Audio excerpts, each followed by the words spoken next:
오늘도 여러분들에게 평안을 전합니다. 먼저 좀 드리고 싶은 말씀이 있는데, 최근 우리 슈브 에클레시아 동영상을 듣다 보면 광고가 뜬다는 그런 연락들이 많이 들어오고 있습니다. 거기에 대해서 좀 말씀을 드려야 될 것 같아요. 저는 그 상황과는 전혀 관계가 없고, 또 뭐 광고비를 받는다든지 그런 일은 전혀 없고, 저와는 전혀 관계가 없는 일입니다. 그래서 그 부분에 대해서 구글에 문의를 드렸고, 거기에 대한 답변은 아직 듣지 못했습니다. 구독자가 좀 숫자가 많아져야만 그 수익 창출로 전환이 되는 걸로 알고 있는데, 우리 슈브 에클레시아는 아직 그렇게 거기까지 독자가 이르지 못하기 때문에 그거는 전혀 관계가 없는데, 광고가 왜 뜨는지 저도 잘 모르겠고요. 이걸 좀 수정됐으면 좋겠다라는 분들의 많은 의견 때문에 이 말씀을 드립니다. 저희 슈브 에클레시아와는 광고가 뜨는 것과는 전혀 관계가 없다는 말씀을 드리고 싶습니다. 자, 오늘은 요한복음 강의 5번째 시간입니다. 참빛은 모든 사람을 계속 비추고 있다. 요한복음 1장 9절부터 11절 말씀이 되겠습니다. 요한복음 1장 9절입니다. 참빛 곧 세상에 와서 각 사람에게 비추는 빛이 있었나니, 참빛 세상에 와서 각 사람에게 비추는 빛이 있었다. 이게 계속 비추고 있다는 얘기입니다. 미완료로 계시는 참빛 예수 그리스도는 세상과 하나가 되고 싶은 마음에, 그 세상과 하나가 되고 싶은 그 갈망, 그 마음, 그게 사랑이죠. 그래서 빛이 어둠과 하나 되고자 이르러서 계속 모든 사람을 비추고 있다는 얘기죠. 참빛 할 때 이 참이라는 말은 에메트입니다. 에메트. 참은 엘로힘이죠. 진리죠. 완성이죠. 에메트로 되니까, 그러니까 알레프토 타우까지의 모든 채워진 말씀, 이게 참이고요. 그다음 빛. 빛은 오루. 그 원래의 빛입니다. 원래의 빛, 창세기 1장 3절에 드러난 원래의 빛. 그 빛을 말하고, 그러니까 참빛이라는 그 의미가 뜻하는 것은 완성된 말씀이고, 하아담으로 복제된 완벽한 하나님의 복사판, 엘로힘, 아들 되심, 참빛입니다. 이 빛이 어디 왔다고? 곧 세상에 와서 각 사람이 비추는 빛. 참빛이 무슨 빛이라고요? 세상에 와서 각 사람에게 미완료로 계속 비추는 빛.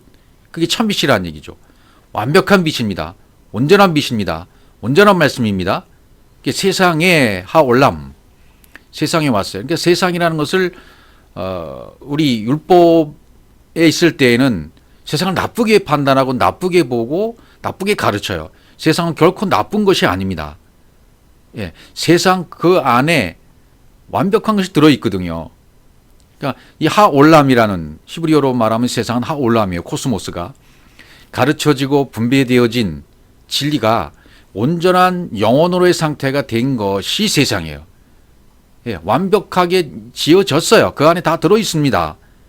우리 눈에 보이지 않는 것뿐이지, 우리 눈이 아담으로 복제되어서 각 사람이 비추는 빛이 내 안에서 이루어지면, 온전하게 엘로힘이 되어지면 그때 다 아는 거죠. 아, 이 세상에 형성되고 보여지시고 되어진 모든 것들이, 온 세상 만물이 전부 다 그분에 의해서 되었구나.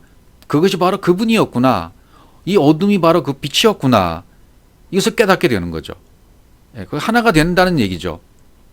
그러니까 와서라는 말은 히브리어의 보라는 말과 같아요. 야다가 돼서 완벽하게 에하드가 된 거죠. 들어와서 하나 되기 위해서 그분이 들어와 버리신 거예요. 그분이 들어와 버리신 것. 세상에. 그리고 또 내 안에. 이렇게 비추는 빛이 있었다는 거죠. 비추는 빛이 있었다. 비추는 빛이 있었다. 히메이르. 진리의 빛이 말하고 있는 상태예요. 비추는 빛이 계속 비쳤다는 얘기는 계속 말씀하고 계셨다. 그 뜻과 똑같은 뜻입니다. 왜? 생명을 주시려고. 영혼으로의 생명을 주시기 위해서 계속 비추고 있었고 계속 말씀하고 계셨습니다. 요한복음 8장 12절 많이 인용하는 구절이죠. 예수께서 또 말씀하여 이르시되 나는 세상의 빛이니 나를 따르는 자는 어둠에 다니지 아니하고 생명의 빛을 얻으리라. 이것 때문에 생명 주시려고 나는 세상의 빛이야. 이렇게 말씀해요. 나는 진리의 진리의 빛으로 계속 말하고 있는 말씀 그 자체야. 이렇게 말씀하시는 거죠. 너에게 생명을 주려고 나를 따르는 자로 아콜로데오 나를 따르는 자는 어둠이 다니지 아니하고 나를 따른다는 말도 역시 나와 똑같은 복제품이 된 자는 어둠에 있지 않고 빛에 있고 이 생명의 빛을 얻게 된다. 그 말이죠. 요한복음 12장 36절로 가시면 너에게 아직 빛이 있을 동안에 빛을 믿으라. 그리하면 빛의 아들이 되리라. 예수께서 이 말씀을 하시고 그들 떠나서 숨으시니라. 이렇게 돼요. 빛의 아들로 우리를 그 빛의 아들로 삼으시기 위해서 빛의 아들. 빛이 계속 비치고 있었다. 그러니까 그 말씀이 계속 호흡하고 그 말씀이 계속 말씀을 하고 있었다. 그런데 그 말씀을 내가 받으러 나도 똑같이 그 빛이 되고 똑같은 그 말씀이 되었다. 예, 이렇게 되면 그것과 똑같은 복제품이 되는 거죠. 빛의 아들이 되는 거죠. 이 빛의 아들로 만드시려고 하나님의 복제판이 되게 하시려고 아담을 만드시려고 계속 비추셨던 것이고 계속 호흡하고 계시고 계속 말씀하고 계셨던 것입니다. 고린도후서 4장 4절로 가시면 그중에 이 세상 신이 믿지 아니하는 자들의 마음을 혼미하게 하여 그리스도의 영광의 복음의 광채가 비치지 못하게 함이니 그리스도는 하나님의 형상이니라. 그리스도는 하나님의 형상이니라. 이렇게 됐어요. 하나님의 형상. 우리가 하나님의 복제판이 된다는 것은 하나님과 똑같은 형상이 된다는 얘기겠죠. 이 세상 신이 믿지 않은 자들의 마음을 혼미케 했다. 내 안에서 계속 싸우는 세력들이 있는데 그 어떤 나를 방해하는 존재적인 사단의 세력, 존재적인 사단의 세력이 밖에 있어서 그 신이 나와 전투하고 싸워서 나를 믿지 못하게 혼미케 한다. 그런 개념이 아닙니다. 전부 내 안에서 일어난 일이거든요. 내 안에서 되어지는 일들입니다. 이 세상의 신이 믿지 않은 자들의 마음 혼미케 했다는 것은 뭡니까? 아직 빛이 아닌 상태예요. 아직 진리의 말을 호흡하고 말하지 못하는 상태에 있을 때는 혼미한 거죠. 그리고 내 안에 율법이 가짜가 거짓것이 존재하고 있기 때문에 그것과 계속 충돌을 일으키니까 혼미할 수밖에 없는 겁니다. 그럼 그리스도의 영광의 복음의 광채가 비치지 못하게 되는 것이죠. 이건 어떤 사단의 세력, 제3의 세력, 무슨 밖에 있는 세력이 그렇게 한다는 얘기가 아니에요. 내 안에서 이루어지는 일이라는 것을 기억하셔야 됩니다. 그래서 이 내 안에서 이루어지는 일들이 온전하게 애트가 되면 빛과 어둠이 하나가 되는 것이고 그분이 계속 비춰주시는 빛, 그분이 계속 말씀하시는 말씀, 그분이 계속 호흡하게 하시는 호흡이 내 안에 그대로 자연스럽게 들어와서 하나가 되어버리는 거죠. 그러면 영광의 복음의 광채, 그리스도의 영광의 복음의 광채가 비치는 것이고 오르의 빛이 비치는 것이고 하나님의 형상이 내 안에 이루어지게 되는 것이죠. 고린도서 4장 5절 우리는 우리를 전파하는 것이 아니라 오직 그리스도의 예수의 주 되신 것과 또 예수를 위하여 우리가 너의 종된 것을 전파함이라. 그렇죠. 우리가 이제는 빛을 계속 비치시고 빛의 말씀을 계속 하고 계시는 그 말씀을 들어서 나도 똑같이 그 호흡이 되고 똑같이 그 말씀을 전하는 자가 된다면 바울의 표현처럼 우리는 우리를 전파하는 것이 아니라 자칫 잘못하다가는 내 자랑이 될 수 있고 내 것이 나가는 수가 있기 때문에 이것은 되어진 자가 되어진 것만 말하면 이런 일이 없어요. 그러나 되어지지 않은 상태에서 됐다고 착각하고 말할 때에는 잘못 전파할 수가 있어요. 그것이 바로 다른 복음, 다른 영, 다른 예수가 되는 것입니다. 그러니까 바울은 이것을 정확하게 알고 있었기 때문에 나는 지금 내가 전파하는 복음이 무엇인가를 정확히 표현할 수 있었던 거예요. 오직 그리스도 예수의 주 되신 것과 그렇죠. 정확히 바울이 이걸 아니까 내가 지금 여러분들에게 전파하는 복음, 이 복음은 다른 복음이 아니고 다른 영이 아니고 다른 예수가 아니고 그리스도 예수의 주 되신 것 이것만을 전파하는 겁니다. 라고 말할 수 있던 거죠. 우리도 똑같이 이렇게 돼야 됩니다. 아담, 하나님의 복사판이 된 자들은 바울과 똑같이 되어져서 바울이 걸어갔던 길을 우리도 걷는다면 나는 지금 내가 전파하는 것이 아니라 내가 나를 전파하는 것이 아니라 내 속에 있는 내 것을 전하는 것이 아니라 내 지식을 전하는 것이 아니라 오직 그리스도 예수의 주 되신 것, 그리스도 예수가 주다라는 것이죠. 이것만 전한다는 거예요. 또 예수를 위하여 우리가 너희의 종된 것을 전파함이라. 그리스도 예수를 위해서 우리가 너희의 종이 됐다. 항상 이런 마음, 섬기는 것, 종됐다는 것은 섬기는 거잖아요. 성경에서 섬긴다는 것은 말씀으로 섬기는 것을 얘기하거든요. 그러니까 말씀이 되어져서 그 말씀이 된 자가 그 말씀을 그 입으로 계속 비치고 호흡하던 것처럼 그분이 했던 것처럼 우리도 그렇게 종된 입장에서 섬김의 입장에서 말씀을 전하는 자가 되어야 된다는 것을 바울이 전하고 있고 얘기하고 있는 것입니다. 요한복음 1장 10절로 가시면 이제 그가 세상에 계셨으며 각 사람에게 비치는 참빛, 비치는 빛 참빛이 있었는데 세상에 계셨다.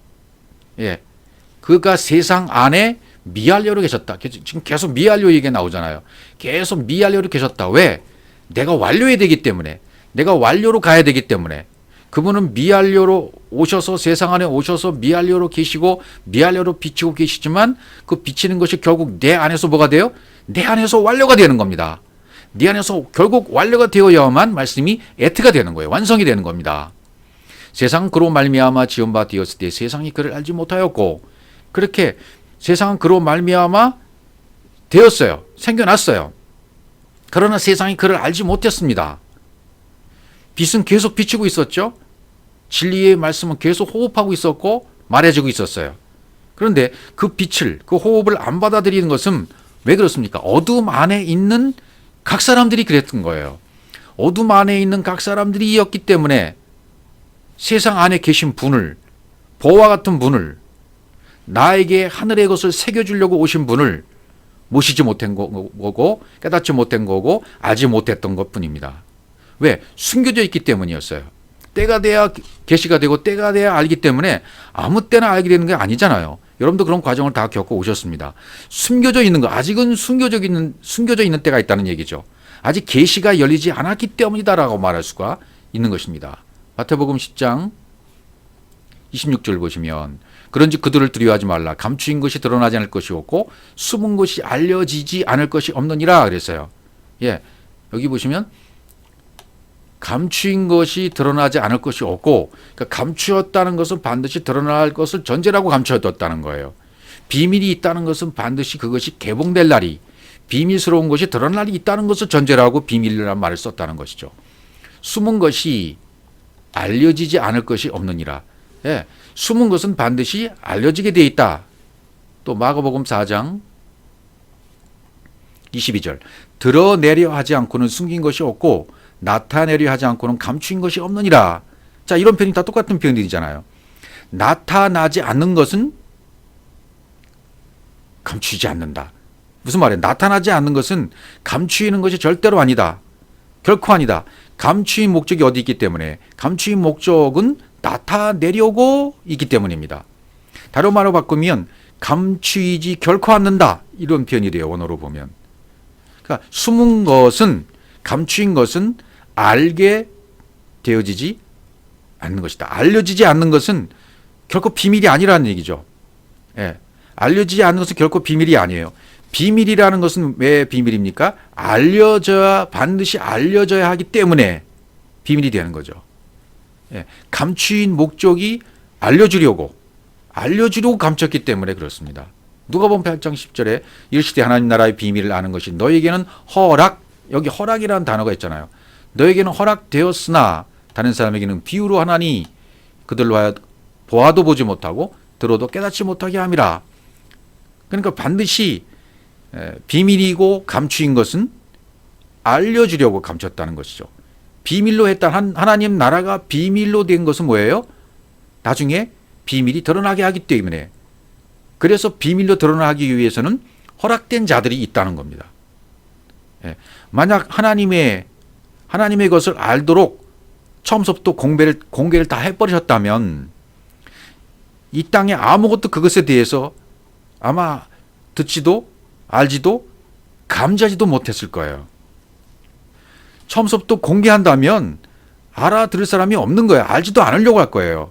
왜? 비밀스럽게 감추어 놓아야, 비밀스럽게 감춰놓고 기간이 되고 때가 되어야만 드러나게 되니까 하나님 그것을 계획하셨다는 얘기, 작정하셨다는 얘기가 되는 거죠. 그러니까 하나님께서 알게 하시기 위해서 이 아래 것을, 땅의 것을 이용하시는 겁니다. 아래 것을 이용하셔서 하늘의 것을 드러나게 하시는 것이죠. 우리 것을 이용하시는 거예요. 우리 것을 이용하신 다음에는 하늘의 것이 드러나잖아요. 그럼 하늘의 것이 드러나게 되면 우리 것이나 하나님의 것이 하나가 돼버리는 거죠. 우리 것은, 우리는 어떻게 해야 됩니까? 우리는 당연하게 우리의 것을 받아들이고 보여지는 것, 나타내지는 것, 들려지는 것만 감지해요. 그래서 우리 것 속에 숨겨놓은 것은 우리에겐 당연하지가 않아요. 우리 것 속에 하나님의 의미를 부여해 주셨기 때문에 이게 당연하지가 않은 거죠. 뭔지가 모르는 거예요. 그래서 하나님은 그런 의도를 가지시고 감춰놨기 때문에 때가 되어야만 반드시 계시가 이루어지고 허락된 자리에 나오게 되어 있고 깨닫고 알게 된단 말이죠. 진짜 하나님의 하나님의 것, 우리 것 속에서 얼마든지 그것을 이제 찾아서 확인해 볼 수가 있는 거예요. 왜? 당연하지 않은 것, 우리에겐 당연하지 않은 것인데 하나님이 거기에다가 의미를 부여해 버리셨잖아요. 당연하지 않은 것에다가. 그러면 얼마든지 우리 것 속에서 이제는 찾으면, 구하고 찾고 두드리면 찾아서 확인해 볼 수 있다는 거예요. 진짜 하나님 자신의 것을 우리에게, 나에게 제공해 주시면 우리는 그것을 모릅니다. 우리 개념밖에 몰라요. 우리 개념 밖의 것이기 때문에, 밖의 것이기 때문에 알지 못하는 거예요. 그래서 성경은 찾으라, 재태화라고 말하는 겁니다. 자신의 것을 제공해 주었지만 우리 것으로밖에 알지 못하는 우리는 알지를 못해요. 우리 개념 밖의 일이기 때문에. 그래서 찾으라, 재태화라. 그럼 휴리스코, 발견할 것이다. 비밀을 발견할 것이다. 알게 될 것이다. 그날이 온다는 거죠, 이제. 그래서 계속 찾으라는 얘기를 성경에서 해주고 계시는 겁니다. 그래서 비유가 필요한 것이고, 이런 드라크마의 비유, 이런 아들의 비유, 이런 양의 비유, 누가복음 15장에서 그런 얘기가 쭉 전개되는 거죠. 찾으라는 거예요. 숨겨놨기 때문에, 숨겨놓았기 때문에 우리 개념의 것이 아닌 것들이 나중에 찾으면 하나님의 당연한 것들이 이제 드러나게 되는 거죠. 찾으면 발견이 되는 겁니다. 그래서 누가복음 9장 45절로 또 가보시면 그들이 이 말씀을 알지 못하니 이는 그들로 깨닫지 못하게 숨긴 바 되었습니다. 또 그들은 이 말씀을 묻기도 두려워하더라. 이런 말씀이 있죠. 이 말씀, 흙의 말을 알지 못되었다. 숨김이 되었다. 이 말은 파라클립토, 옆에서 덮어버린 거예요. 예. 숨긴 바 되었다 그랬죠. 알지 못했다. 알지 못했다. 숨긴 바 되었다. 알지 못한 바 된 것은 파라클립토예요. 옆에서 덮어버린 거예요. 이 말씀을. 예. 그러면 옆에서 덮어버렸기 때문에 이걸 옆에서 열려주시기 전까지는 숨겨진 바가 되고 나타나지 않는 거잖아요. 그러니까 모르는 거죠. 이럴 때는. 계시가 아직 열리지 않은 것입니다. 계시가 언제 열리게 됩니까? 마태복음 11장 27절입니다. 내 아버지께서 모든 것을 내게 주셨으니, 처음서부터 이 말씀들을 자세히 보시면 내 아버지께서 모든 것을 내게 주셨다고 말씀하세요. 아버지 외에는 아들을 아는 자가 없고 아들과 또 아들의 소원대로 계시를 받은 자 외에는, 계시를 받은 자 외에는 아버지를 아는 자가 없느니라, 이렇게 표현이 되고 있습니다. 아포칼립토, 계시, 덮개를 제거하다, 이렇게 되어 있어요. 히브리어로는 갈라라는 단어를 썼습니다. 여기 역시 이 뜻도, 단어의 뜻을 보면 덮개를 벗기다, 폭로하다, 이런 뜻으로 계시가 쓰여졌습니다. 또 누가복음 10장에도 비슷한 말씀이 있습니다. 누가복음 10장 22절입니다. 내 아버지께서 모든 것을 내게 주셨으니 아버지 외에는 아들이 누구인지 아는 자가 없고 아들과 또 아들의 소원대로 계시를 받은 자 외에는 아버지가 누구인지 아는 자가 없나이다 하시고, 이렇게 되어 있죠. 지금까지 지금 계시 아포칼립토, 히브리어는 갈라라고 그랬죠. 그러니까 이 갈라라는 말이, 계시라는 말이 무슨 뜻이냐면 하나님이 나에게 넣어주시려고, 그분이 내 속에다 기록해 주시려고 가르쳐 주시고 전달해 주시고 운반되어 준 것이 내 속에서 이제 그것이 되어져서 말하게 되면 계시가 이루어지는 거예요. 계시. 성경에서 운반되었다, 전달되었다 이런 말 많이 쓰잖아요. 운반되었다, 전달되었다는 것은 성전을 의미하는 거죠. 성전 안에 있는 기명들, 기구들을 이렇게 성막 이동할 때 이동을 했잖아요. 그때 운반이 됐죠, 운반. 그러니까 이것이 내 안에서도 하나님이 계시하시고 알려주신 모든 이런 숨겨진 것들이 내 안에 운반되어져 오는 거예요. 그분의 소원대로 내 안에 운반되어져 오면, 내 안에 운반되어져서 덮개가 벗겨지고 나면 그것이 진리로 깨달아져서 입으로 호흡하고 말하게 된단 말이죠. 계시가 풀린 거예요. 계시가 열린 겁니다. 그래서 여기 계시를 받은 자 외에는, 받은 자, 계시를 받았다라는 말, 게갈로트라고 원문이 되어 있는데 이 뜻을 풀으면 이렇게 돼요. 계시를 받았다는 것은 가르침, 진리가 내 속에 운반되어 와줘서 내 속에서 완성되었다는 뜻입니다. 그러니까 계시를 받았다. 내 속에서 진리가 운반되어 와서 완성되었다. 진리가 운반되어 온 상태 그대로 내 속에서 완성이 돼버린 거예요. 계시를 받은 거예요. 그럼 우리가 그 아버지를 아는 것으로 눈을 뜨게 알아듣게 만들어 버리시는 거죠. 계시를 열어준다는 의미가 그거예요. 그 아버지가 누구인지 알게 됐다는 말입니다. 아버지를 알면 동시에 누구도 알아요? 아들도 아는 거죠. 아들과 똑같이 저 레오로 말하지 못하는 모든 자들은 그 아버지를 결코 가지고 있지 못합니다. 그 아들과 똑같이 말하는 자는 그 아버지를 가지고 있는 거죠. 예수로 하는 아들은 나의 아버지인 것으로 아주 넘겨받으셨어요. 예수로 하는 아들은 아버지 것으로 아주 넘겨받은 분입니다. 나도 그렇게 되어야 돼요. 우리도 그렇게 되어야 됩니다. 그 아버지 것으로 넘겨받은 것 전체가 뭐예요? 예수 그리스도고 아들이고 엘로힘인 것입니다. 만약에 아버지가 아니라면 그 아들이 누구인지 아무도 모를 겁니다. 아들이 무엇인지 알려면 내가 반드시 아버지여야 돼요. 이게 무슨 말입니까? 즉 내가 아버지와 동등한 수준, 아버지와 같은 수준, 아버지와 똑같이 되어 있어야만 아들이 무엇인지 알 수 있다는 얘기가 되는 겁니다. 아버지 정도의 수준이 아니면 아들이 무엇인지 하나도 모른다는 말이 되는 겁니다. 그 아들이라는 것이 나타내는 것, 모든 것, 이걸 뜻하기 때문이죠. 아들이라면 나타내거나 알려주거나 드러내주는 뜻이 이루어진 자입니다. 그 아들이 아니면 숨겨진 것을 나타내거나 드러내줄 자가 아무도 없는 것입니다. 이것이 우리가 아들이 되어다는 이유예요. 감추인 것은 그 아들의 상태가 아니면 알려주지 못하기 때문입니다. 그 아들이 되었다는 것은, 엘로힘이 되었다는 것은 그 안에 누가 있다는 겁니까? 아버지가 있다는 거예요. 예. 아버지가. 그래서 그 아버지와 아들은 같다는 얘기가 되는 겁니다. 아버지께서 아들에게 모든 것을 아버지의 것으로 넘겨 주었기 때문에 이제부터는 아들은 모든 것을 아버지의 것으로 볼 수 있습니다. 관점이 변합니다. 영의 관점으로 보게 되는 겁니다. 이제는 모든 관점이 바뀌어졌어요. 이제는 판단하지 않습니다. 기준과 모든 것이 바뀌었기 때문에요. 아들은 모든 것을 아버지의 수준에서 아버지의 것으로 볼 수 있는 자예요. 그런 사람이 어떻게 세상을 판단하고 사람을 판단하고 이렇게 저렇게 말할 수가 있습니까? 그렇게 될 수가 없는 겁니다. 그래서 이 시대에는 아들들이 필요한 겁니다. 그래서 모든 것을 여기 앞에 모든 것을 파스라고 그랬죠. 내게 주셨다 그랬죠. 모든 것을 내게 주셨으니 아버지의 것, 아버지의 속성, 아버지의 것, 아버지 안에 있는 모든 것, 그것을 아버지의 뜻, 그걸 다 내게 디돔이 넘겨주신 겁니다. 아버지 가진 모든 것, 아버지가 가진 모든 것을 누구에게? 아들에게 넘겨주셨다는 얘기고, 아버지와 똑같은 수준이 되었기 때문에 아들을 말할 수 있는 것이고요. 예.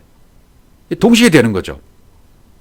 나의 그 아버지로 말미암아 아버지만 아들을 알게 되어 있어요. 예. 아버지는 아들만 봐요. 또 아들과 아버지는 하나예요. 그러니까 아들도 아버지를 알아요. 아버지는 또 아들을 알아요. 동시에 다 아는 겁니다. 보여지고 존재하는 모든 것이 전부 파스, 모든 것이에요. 그러니까 이거 파스는 히브리어는 콜이라고 되어 있는 하콜이라는 단어로 되어 있어요. 내게 가르쳐지고 전달되어지면 그 진리가 적용되어져서 호흡하게 되고 말하게 되는 것, 이게 모든 존재가 되는 것, 모든 것이 주어지게 된 것입니다. 나는 예수는 말 못한 것으로 나타난 모든 것을 아들은 말 못하는 것으로 나타난 모든 것을 어떻게 됐어요? 아버지의 것으로 할 수 있어요. 왜? 그렇게 넘겨받았기 때문에. 그렇게 똑같이 모든 것을 넘겨받았기 때문에 내게 주신 것을 그대로 넘겨받았기 때문에 아들은 아버지의 것으로 아버지의 관점으로 아버지와 똑같은 영으로서 말할 수 있고 호흡할 수가 있게 되어지는 겁니다. 그러니까 되돌이켜 말하는 예수가 있죠. 자기 눈에 보이는 모든 것을 아버지 뜻이 무엇인지 전부 되돌려서 말할 수 있었던 분이 바로 예수님이셨어요. 아들이기 때문에 아버지 것을 돌이켜서 되돌려서 얼마든지 표현하고 말할 수 있으셨던 거죠. 이 땅에 오셔서 산성수훈, 요한복음 14, 15, 16, 17장 이런 부분에 예수님이 하신 모든 말씀, 우리 성경에 빨간 글씨로 표현된 부분이 있죠. 이런 부분은 아버지의 것으로, 아버지의 관점으로 아버지와 똑같은 것을 그 뜻이 무엇인지를 우리에게 해석해 주셨던 것입니다. 그것을 똑같이 알아듣고 똑같이 풀어줘서 알아듣는 자들도 역시 똑같이 그것을 아버지의 것으로, 아버지의 관점으로 그것을 설명할 수가 있게 되어지는 것입니다. 그러면 모든 계시가 풀려지고 계시가 받아지고 계시가 열려져서 공개되어진 것이 되고 말합니다. 그렇게 되어야 되죠.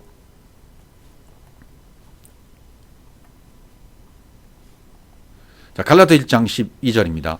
이는 바울이 말하는 말을 잘 들어보십시오. 이는 내가 사람에게서 받은 것도 아니요 배운 것도 아니요 오직 예수 그리스도의 뭘로?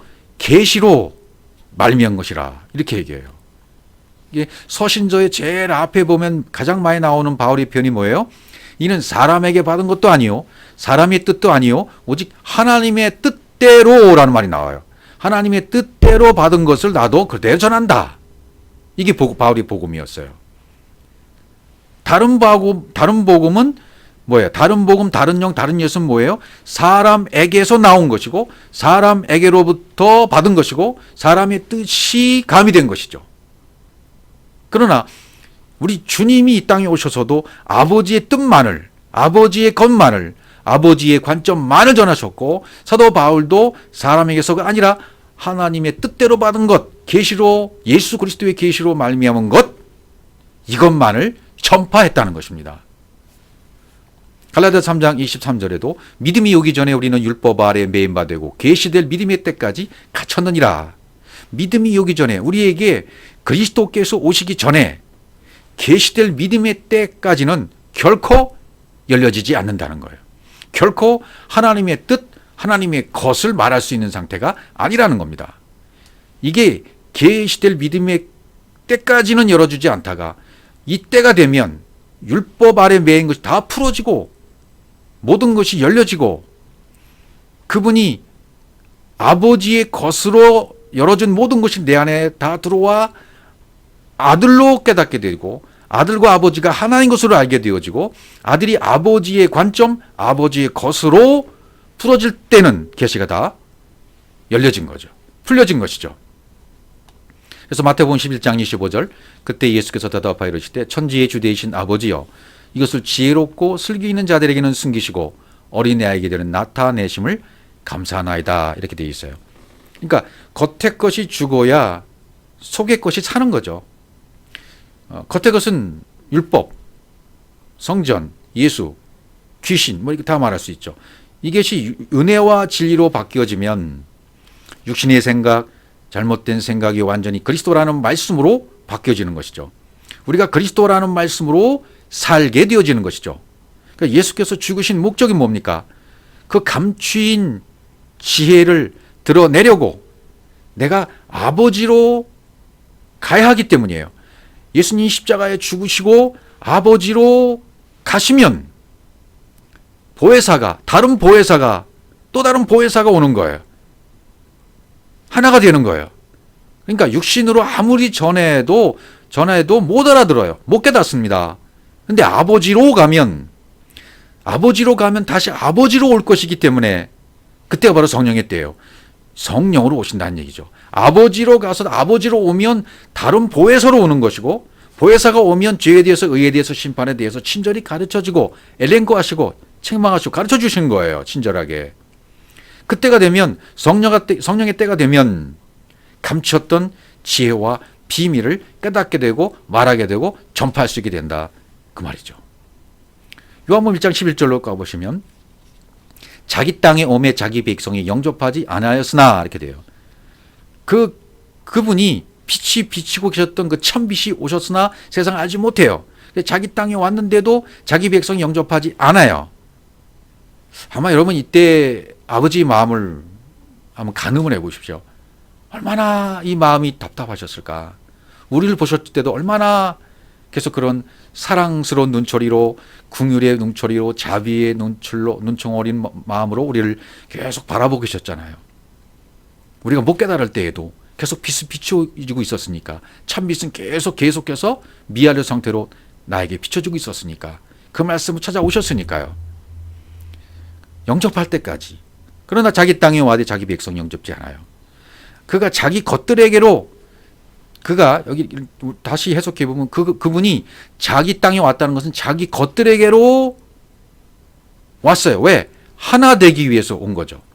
자기 것들에게로. 자기 땅에 왔다. 자기 것들에게로 왔어요. 왜요?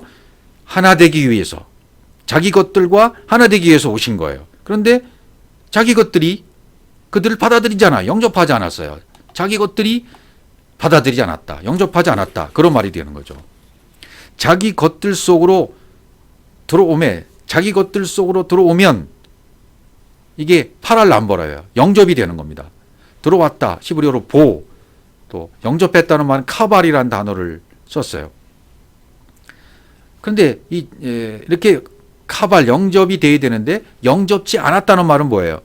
자기 곁으로 받아들이지 취하지 않았다.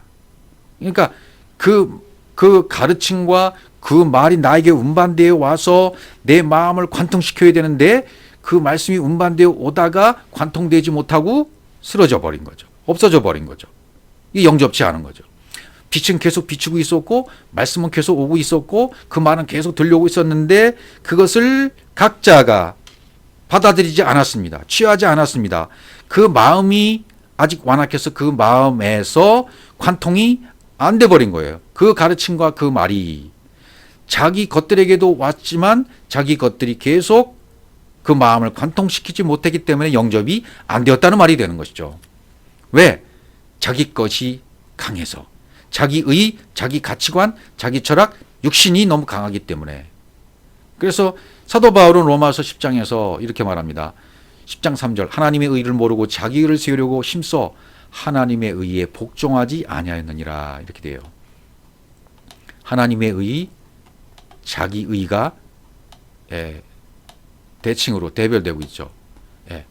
하나님은 계속 하나님의 의를 짜리크, 공의, 정의, 의, 긍휼, 자비, 구원, 빛, 말씀을 계속 비춰주고 알라고 두드리고 깨달으라고 하고 계시는데 세상 우주 만물을 통해서 식물, 광물, 동물, 세상의 모든 다바르를 통해서 폭풍, 지진, 바람, 전염병 이 모든 환경과 사건을 통해서 우리에게 다바르로 말씀하셔서 그 다바르가 아마르가 되도록 역사하셨지만 그걸 모르는 겁니다. 깨닫지 못한 겁니다. 마음이 관통이 안 된 겁니다. 영접이 안 된 겁니다.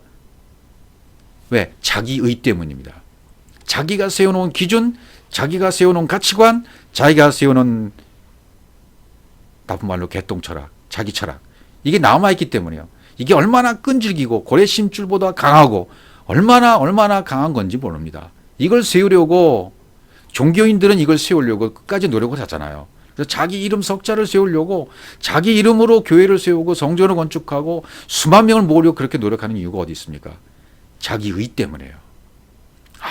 아무런 소용이 없는 겁니다. 성경에서는. 진리 안에서는요. 힘써 하나님의 의에 복종치 않았다. 그렇죠. 힘써서 했어요. 얼마나 힘써서 하는지 모릅니다. 우리가 율법에 있을 때 행하던 모습 보십시오. 11조하고 주일 성수하고 선교하고 구제하고 교회 순종하고 교통 나가서 하기도 하고 얼마나 많이들 봉사하셨습니까? 이게 하나님의 의를 진짜 의를 모르기 때문에 자기 의를 세우려고 나왔다는 거죠. 야고보서 1장 14절에 가보시면 오직 각 사람이 시험을 받는 것은 자기 욕심에 끌려 미혹됨이 그랬어요. 그렇죠. 욕심 때문이에요. 자기 욕심. 자기 욕심. 이걸 시브리어로 풀어보니까 타와 욕심이란 말이 되어 있어요. 욕구, 욕망. 이건 우리는 당연히 성경에서 말하는 것은 엘로힘으로 창세기 1장이 이루어져서 엘로힘으로 완성이 돼서 아들이 되어져서 하샤마인과 하에레츠로 완벽하게 엘로힘으로 창조가 되면 베레시트가 이루어진 거잖아요. 베레시트가 성취된 거잖아요. 예수 그리스도가 완성된 거잖아요. 십자가의 죽음이 그 죽음으로서 완벽하게 이루어진 거잖아요. 타오가 된 거잖아요. 그런데 이게 완성돼서 생명이 되면 끝이잖아요. 예. 그러니까 생명이 되는 것, 엘로힘으로 완성이 되는 것, 이건 같아야 되는 거예요. 그런데 그 과정 가운데 오는 갈등, 고민, 걱정, 내 생각, 육신의 생각, 이 모든 것이 욕심으로 걸려서 끌려갔기 때문에 걸림돌이 됐기 때문에 이게 시험으로 다가온 거죠. 그래서 안 됐던 거예요. 마태복음 10장 40절을 보시면 너희를 영접하는 자는 나를 영접하는 것이요 나를 영접하는 자는 나를 보내신 이를 영접하는 것이니라. 누가복음 9장 48절에도 그들에게 이르시되 누구든지 내 이름으로 이런 어린아이 하나를 영접하면 곧 나를 영접함이요 또 누구든지 나를 영접하면 곧 나를 보내신 이를 영접함이라. 너희 모든 사람 중에 가장 작은 그 큰 자니라. 이런 말씀을 해 주셨습니다. 너희를 영접하는 자는 나를 영접하는 것이고 나를 영접하는 자는 나 보내신 이를 영접하는 것이다. 아들과 아버지가 하나이기 때문에 아들을 영접하는 자는 아버지를 영접하는 겁니다. 아버지를 알고 아들이 된 자는 또 아버지를 영접하는 것 똑같아요. 아들 영접하는 거나 아버지를 영접하는 거나 똑같이 된다 그 말이죠. 그래서 예수 그리스도를 어린아이 차원으로 영접을 하면 그를 보내신 아버지를 영접하는 것과 똑같은 것이다. 이렇게 예수님 말씀하셨어요. 그렇게 영접한 나도 역시 작은 자가 돼버려요. 성경에서는 작은 자, 큰 자 할 때 큰 자는 율법이에요. 큰 것은 무조건 좋은 게 아니죠. 작은 자, 섬기는 자, 낮은 자. 예수 그리스도를 어린아이로 영접한 나도 어린아이가 되는 거죠. 그럼 내가 어린아이가 되면 작은 자가 되는 거예요. 그럼 작은 자가 되면 천국에서는 큰 자가 되는 겁니다. 갈라디아 4장 14절 보면 너희를 시험하는 것이 내 육체에 있을 때 이것을 너희가 업신여기도 아니하며 버리지도 아니하고 오직 나를 하나님의 천사와 같이 또는 그리스도 위에서와 같이 영접하였도다. 갈라디아 교인들이 사도 바울 이런 식으로 영접했다는 표현을 한 거예요. 예. 너희가 나를 영접할 때 하나님의 천사와 같이 말씀과 똑같이 그리스도 예수와 같이 영접했다. 이렇게 되죠. 사실은 서로가 말씀을 전하는 자, 말씀을 받는 자, 또 성도와 성도의 교제, 코이노니아, 에클레시아가 된 자들끼리 서로 사랑, 서로 화답이 되어지면 서로 하나님의 천사와 같이 받아들여주고 서로 그리스도 예수와 같이 영접해주고 영접이라 문안이 되어지는 거죠. 서로 이렇게 끌어안아주는 하나가 되어지는 거죠. 문안이 되어지는 영접, 그렇게 되어지는 것을 말씀하고 있습니다. 또 로마서를 보시면 로마서 16장 1절 2절입니다. 내가 갱그리아 교회 일꾼으로 있는 우리 자매 베베를 너에게 추천하노니 그 다음에 2절 너희가 주원에서 성도들이 합당한 예절로 그를 영접하고 무엇이든지 그에게 소용되는 바를 도와줄지니 이는 그가 여러 사람과 나의 보호자가 되었습니다. 이런 말씀을 로마서 16장 1절 2절 베베를 추천한다 그랬어요. 베베라는 단어는 그 뜻이 빛나는 순결한 그런 뜻입니다. 베베 빛나는 순결한, 우리도 빛나는 베베, 순결한 베베가 되어야 되죠. 근데 바울이 이런 베베를 추천한다 그랬어요. 천거한다, 추천한다는 말은 뭐죠? 그러니까 바울이 지금 베베를 추천하니까 바울과 베베가 똑같은 차원에서 되었다는 뜻이죠. 바울이나 베베가 똑같은 차원이 되었다. 그런 말이 되는 겁니다. 하나란 말입니다. 육에서 영으로 되었고 어둠에서 빛으로 되었고 땅에서 하늘이 된 자, 그래서 그리스도로 발견되고 영으로 살아난 자가 되었단 말이죠. 그런 교회가 된 자, 에클레시아가 된 자이고 일꾼이 된 자이고 동역자가 된 자이고 조력자가 된 자이기 때문에 추천한다는 거죠. 나와 똑같이 되었다. 그래서 추천한다는 그랬어요. 추천한다는 말은 영접하는 말과 또 같은 거죠. 그래서 갈라디아 교인도 바울을 천사와 같이, 그리스도 예수와 같이 영접했다. 카발, 뭐 람바노 취했다 그런 단어죠. 그 가르침과 그 말이 자신의 마음을 관통시키도록 받아들였다 그런 말이죠. 받아들였다. 그 마음을 관통했다. 전달되어진 진리의 말씀과 전달되어진 그 말씀 자체가 그 마음을 관통시켜 버린 거예요. 그럼 그것이 영접이 된 거죠. 그래서 요한복음에 또 이렇게 마무리 짓습니다. 요한복음 13장 19절에 보면 지금부터 일이 일어나기 전에 미리 너에게 일러 두면 일이 일어날 때 내가 그인 줄 너희가 믿게 하려 함이로다. 내가 그인 줄. 이제 앞으로 십자가 사건이 일어나고 다른 보혜사가 오시고 아버지와 아들이 하나가 되고 이런 모든 것이 일어날 때 내가 그인 줄 너희가 믿게 하려 함이라. 예수가 그리스도인 줄, 이분이 바로 그분이었구나라는 것을 너희로 믿게 하려 함이라. 미리 말씀을 전파해 놓으시는 거죠. 일이 이루기 전에 미리 전파해 놓으면 전파해 놓은 그 말씀이 언약이 성취되어지는 겁니다. 성경 자체가 언약이 선포되어지고 언약이 성취되어지는 것이 성경입니다. 20절 요한복음 13장 20절입니다. 내가 진실로 진실로 너에게 이르노니 내가 보낸 자를 영접하는 자는 나를 영접하는 것이요 내가 보낸 자를 영접하는 자는 나를 영접하는 것이요 나를 영접하는 자는 나를 보내신 지를 영접하는 것이니라. 이렇게 사도 요한이 기록을 하고 있습니다. 진실로 진실로 두 번 썼잖아요. 진실로 진실로 예수는 그리스도란 얘기예요. 참말이라는 얘기죠. 내가 보낸 자를 영접하는 자는 나를 영접하는 것이요. 똑같다는 얘기예요. 아들과 아버지는 똑같아요. 아들로 되어지고 아들로 성취가 된 자는 아버지를 알아요.